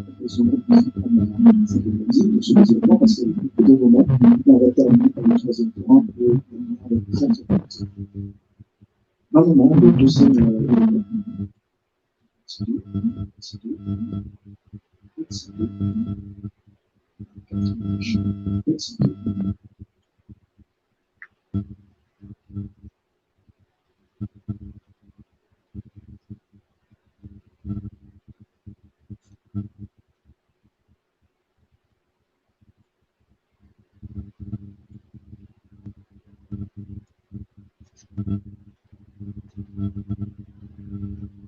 résumé.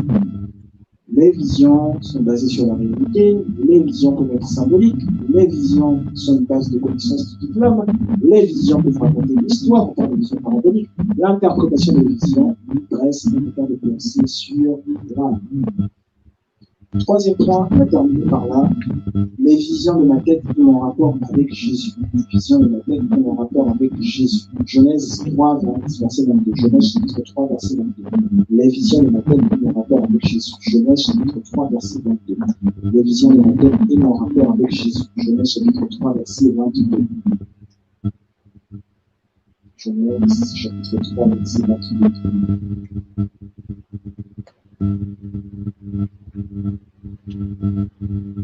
Il est écrit, l'Éternel Dieu dit, voici l'homme est devenu comme l'un de nous pour la connaissance du bien et du mal.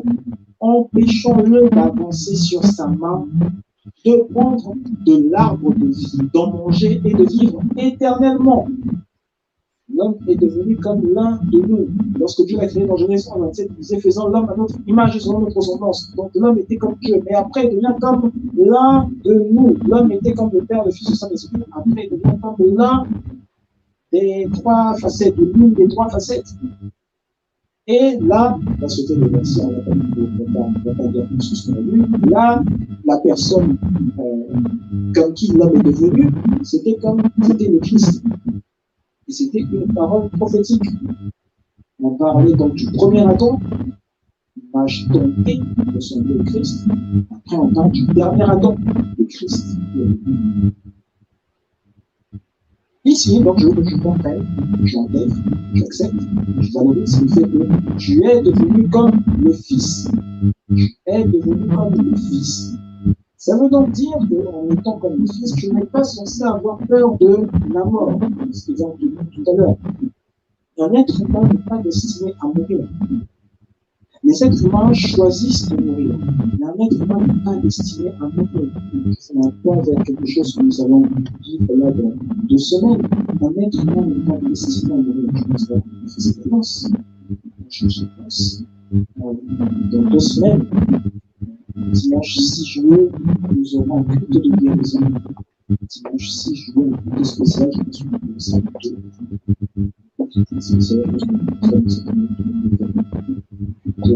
de guérison spéciale, qui aura d'ailleurs une immortalité, là, il faut la puissance de la mort.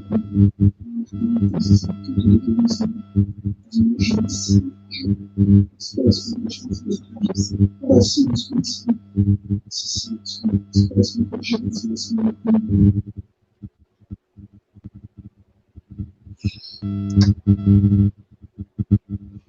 Jean chapitre 3, verset 13. Jean chapitre 3, verset 13. Jean chapitre 3, verset 13.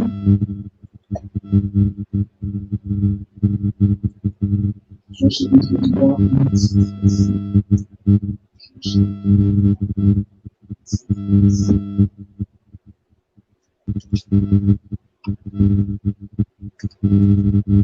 Il est écrit, dans la version du second, personne ne monte au ciel si ce n'est celui qui est descendu du ciel, le Fils de l'homme qui est dans le ciel. Personne ne monte au ciel si ce n'est celui qui est descendu du ciel, le Fils de l'homme qui est dans le ciel. Donc on peut dire que le ciel, ça appartient aux hommes. Puisque c'est le Fils de l'homme qui est au ciel. Ce n'est pas le Fils de Dieu qui est au ciel. Un homme est au ciel. Le ciel est pour les hommes. Donc le ciel est pour moi aussi. Le ciel est pour moi. Je crois que nous allons bien à ça. Amen. Le ciel est pour moi. Romains chapitre 10, verset 6 à 8. Romains chapitre 10, verset 6 à 8. On est en train de terminer. Romains chapitre 10, verset 6 à 8. Romains, c'est juste la page de Romains chapitre 10, verset 6 à 8. Romains chapitre 10, verset 6 à 8.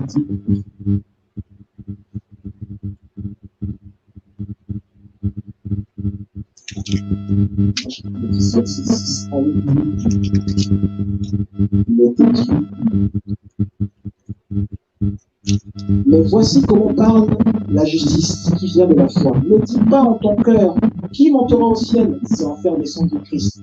Ou qui descendra dans la Bible si en faire remonter Christ entre les morts? Que dit-elle donc? La parole est près de toi, dans ta bouche et dans ton cœur. Or, c'est la parole de foi que nous prêchons. La justice qui vient de Dieu dit, la parole est près de toi, elle est dans ta bouche. Elle est dans ta bouche et dans ton cœur. Or, c'est la parole de Dieu que nous prêchons. Et quand vous dites que Jésus habite dans le cœur, c'est bien sûr ça. Mais Jésus habite dans la bouche aussi. Ce qu'on dit ici, c'est écrit. Jésus habite dans ta bouche. Puisqu'on va parler de la parole de Dieu. La parole de Dieu, c'est Jésus. Moi, je suis toujours une mauvaise de quand les gens disent de manière très sainte, quand on texte, de manière ça disent je lis la parole de Dieu dans le temps. Mais déjà, ta phrase, c'est la parole de Dieu. Jésus est dans ta bouche. On va en résumer. On va en résumer. Je dis Apocalypse chapitre 2, verset 7. Apocalypse chapitre 2, verset 7. On va en résumer. Apocalypse chapitre 2, verset 7.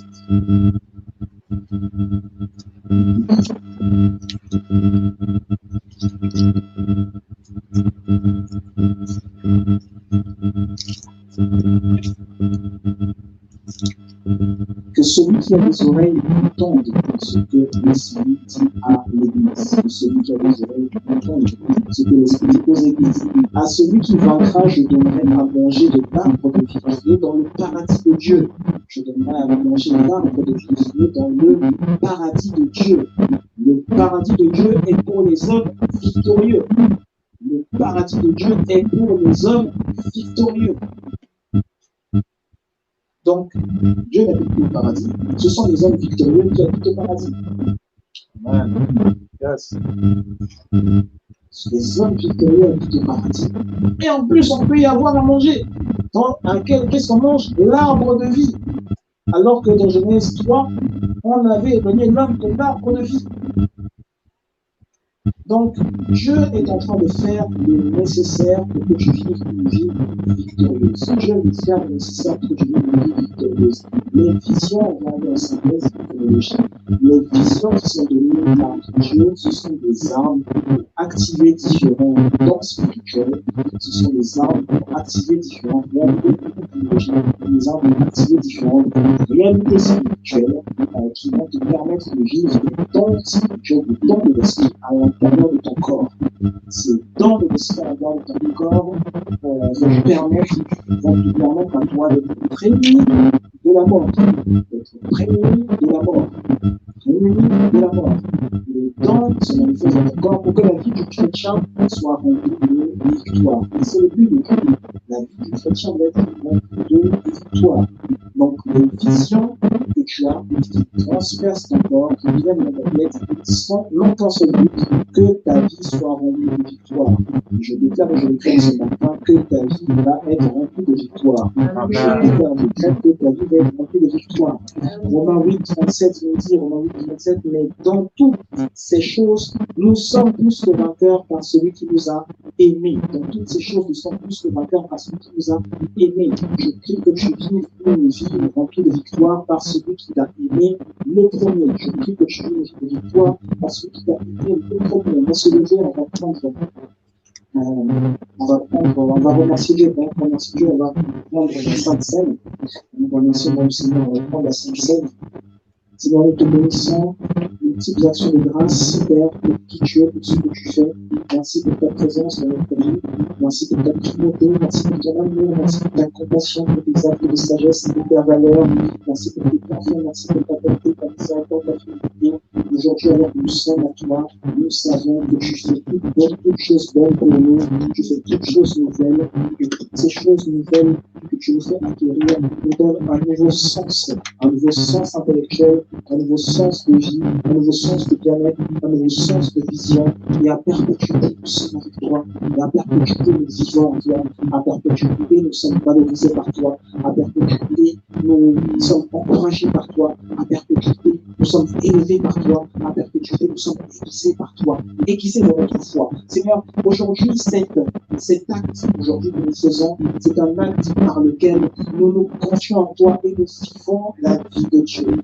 Parce que nous avons décidé de nous consacrer à toi. Nous allons vivre et nous vivons effectivement cette vie dans laquelle nous grandissons en esprit, cette vie dans laquelle nous avons l'exclusivité de Dieu, cette vie dans laquelle nous avons l'exclusivité de la sainteté de Dieu, l'exclusivité de l'amour de Dieu, l'exclusivité de la pertinence de Dieu. Cela arrive maintenant, dans le nom puissant de Jésus-Christ.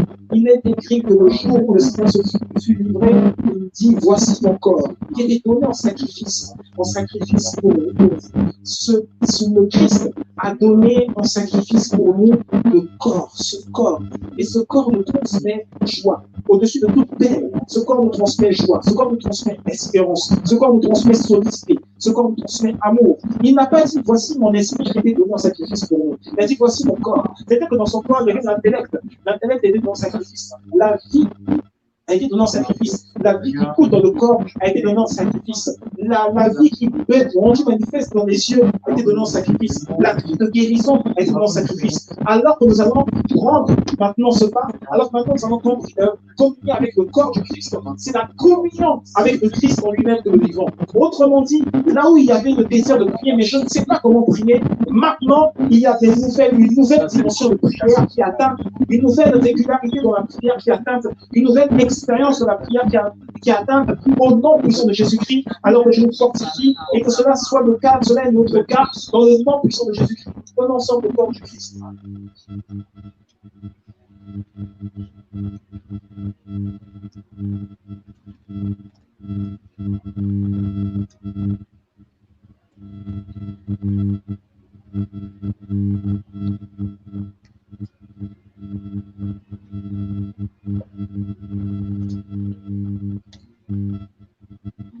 Dans le nom de Jésus-Christ, déclarant une victoire dans ma vie. Toute confusion, toute mort soudaine de la spiritualité, mort soudaine de l'éveil de l'esprit, tout ce qui avait emmené les esprits qui m'attendaient au sommet des percées, des esprits qui étaient perchés au sommet des percées et qui voulaient m'empêcher de vivre une dimension supérieure, une dimension plus grande en Christ. Aujourd'hui, je déclare et je décrète que ces esprits sont révoqués de ma vie, sont révoqués de notre corps, sont révoqués de la façon dont notre tempérament est constitué, ils sont révoqués de la façon dont notre intellect est constitué, de la façon dont notre regard est constitué, dans le nom puissant de Jésus-Christ. Parce que par la communion au sang du Christ, maintenant nous communiquons avec le monde de Dieu, le monde divin, et non avec le monde des ténèbres, dans le nom puissant de Jésus-Christ. Il y a séparation maintenant entre ce qui est de Dieu dans ma vie et ce qui est du diable qui venait à l'extérieur de ma vie, qui venait me troubler. Cette séparation est effective maintenant dans le nom puissant de Jésus-Christ. Prenons ensemble le sang de Jésus.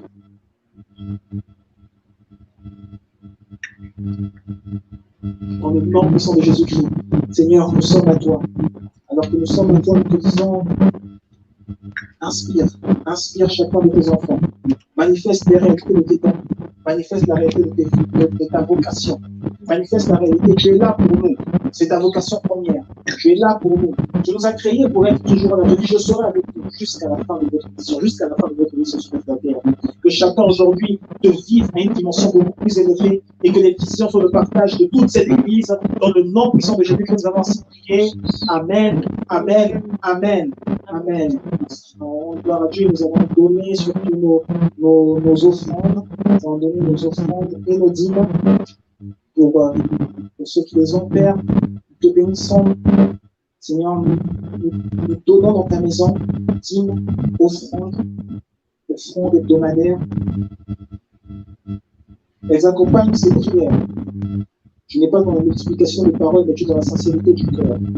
Elles accompagnent tout ce qui est fait aujourd'hui, tout ce qui est ressenti aujourd'hui, et que lumière, joie, vigueur soient transmis alors que nous représentons devant toi par ces offrandes, l'offrande de paroles qui sont offertes en sacrifice pour toi, l'offrande monétaire qui est donnée afin que nous recevions ta vie en abondance et qu'elle coule dans notre cœur, dans le nom de Jésus-Christ.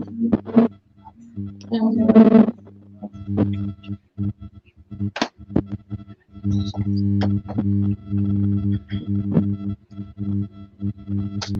Ma vie tout entière est le fruit de ta grâce. Envers moi, rien ne me fait destiner à ce que tu as fait de moi. Tu as bouleversé les pronostics de mes ennemis. Oh, yeah. Tu m'as choisi. Oui. Tu m'as choisi. Tu m'as choisi. Aïe, oh, tu m'as choisi. Depuis le ventre de ma mère, mon Dieu m'a choisi. Ah, tu m'as choisi. Tu m'as choisi. Tu m'as choisi.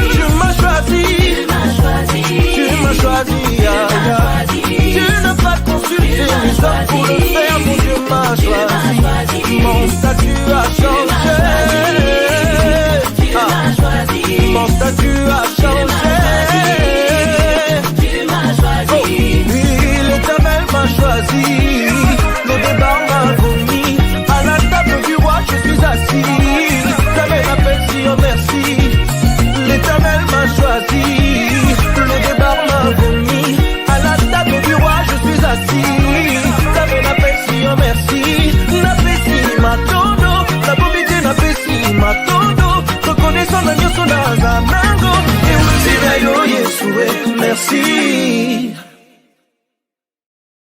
Ma vie tout entière est le fruit de ta grâce envers moi. Rien ne me prédestiner à ce que tu as fait de moi. Tu as bouleversé tes pronostics de mes ennemis. Oh, yeah. Tu m'as choisi. Oui. Tu m'as choisi. Yeah. Tu m'as choisi. Aïe, oh, tu m'as choisi. Depuis le ventre de ma mère, mon Dieu m'a choisi.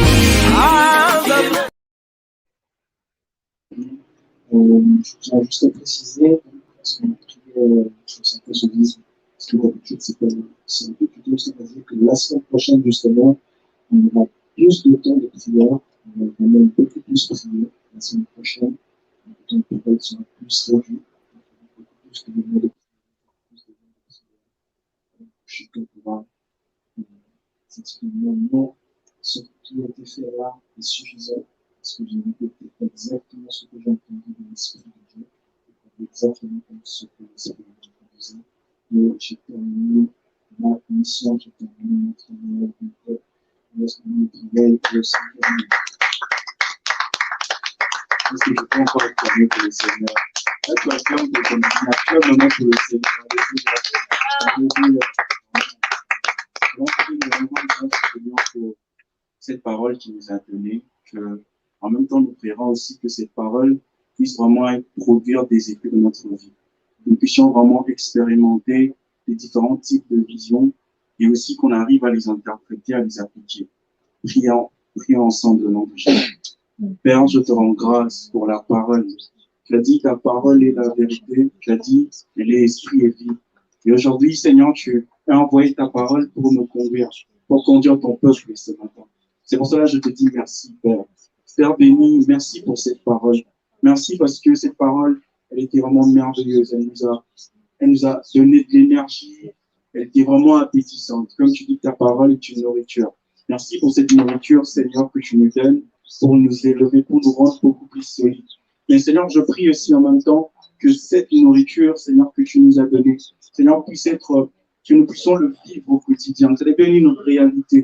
C'est bien une réalité que, comme le prophète l'a dit, Seigneur, que tous tes enfants deviennent des prophètes, que tout le monde ici prophétise, Père. Oui, accorde-nous cette grâce, Père, comme tu l'as accordé à ton serviteur, que cette réalité, Seigneur, soit sur nous, que le même esprit soit sur nous, que le même esprit soit sur nous, au nom de Jésus-Christ. Amen. Je vais prier. Père, je te rends grâce, je te bénis pour ce moment, pour ces cultes glorieux qui a été conduit par toi. Merci Seigneur pour ces paroles qui ont été libérées. Merci Seigneur pour l'audace qui a été libérée. Merci pour les grâces qui ont été libérées. Père, alors que nous allons commencer une nouvelle semaine, que cette semaine soit une semaine bénie pour chacun de nous. Que cette semaine soit une semaine où Seigneur nous serons dans l'expectative, dans l'attente de l'accomplissement des promesses, de l'accomplissement des paroles prophétiques que nous avons reçues. Seigneur, que cette semaine soit une semaine où nous allons vivre une évidence, nous allons vivre ta réalité dans nos études, ta réalité dans nos projets, ta réalité dans nos mariages. Que ce soit une semaine bénie, Père, au nom de ton Fils Jésus-Christ. J'ai ainsi prié. Amen. Amen. Amen. Amen. Alléluia. Alors, notre culte est fini. Le Seigneur soit avec vous. Amen.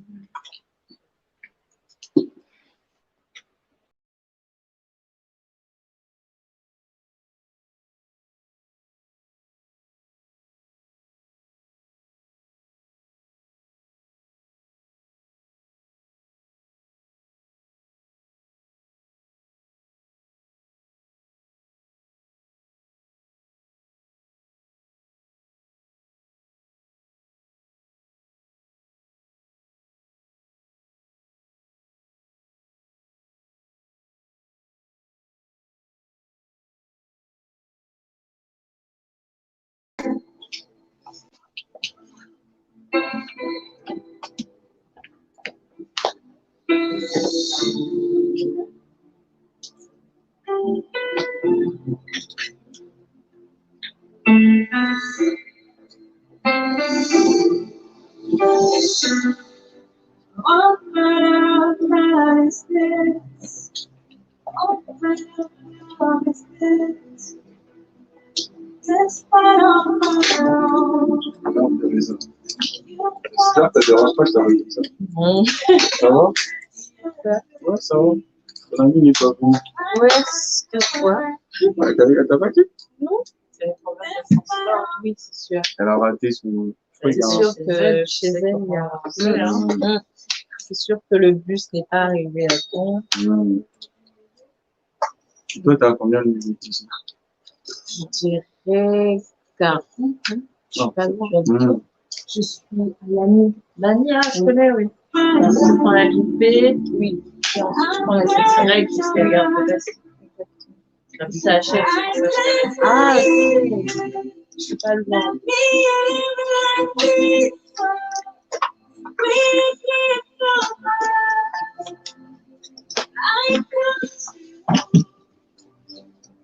I can't believe it. That me and like this. We can't go back. I come to